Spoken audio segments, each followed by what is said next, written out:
فاصدع بما تؤمر واعرض عن المشرکین، تو اب ڈنکے کی چوٹ کہیے اب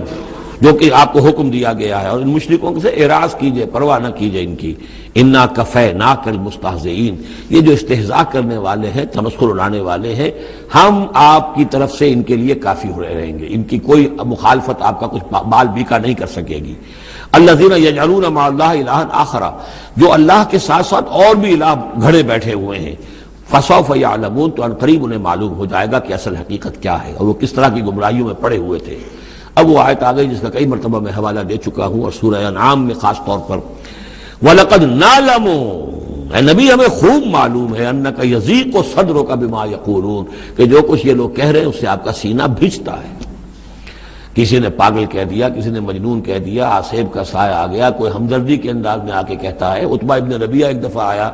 کیونکہ وہ بزرگ تھا، خاندان کا معمر آدمی تھا، بھتیجے میرے بڑے تعلقات ہیں عاملوں سے بھی، کاہنوں سے بھی، واقعی اگر کوئی تم پر کوئی سایہ ہو گیا ہے، کوئی بری روح کوئی آ گئی ہے تو مجھے بتا دو، میں بلا کے لے آؤں گا، علاج کرا دوں گا تمہارا۔ اب کوئی کچھ کہہ رہا ہے، کوئی کچھ کہہ رہا ہے، کسی نے کہا شاعر ہے، کسی نے کہا کہ ایک انہوں نے غلام پکڑ کے رکھا ہوا ہے، عجمی غلام،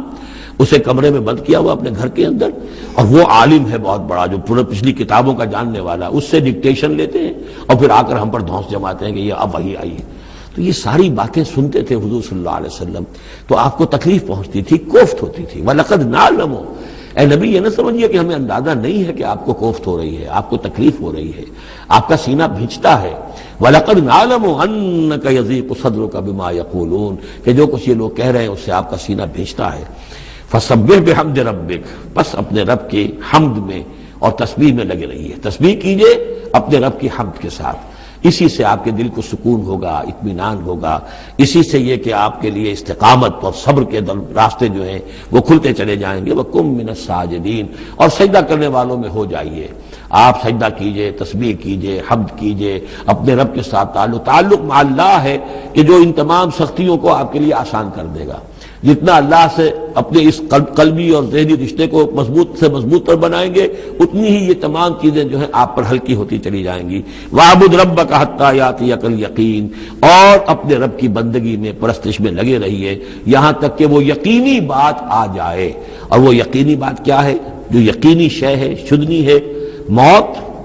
یعنی یہ کہ تا دم آخر دم فارغ مباش،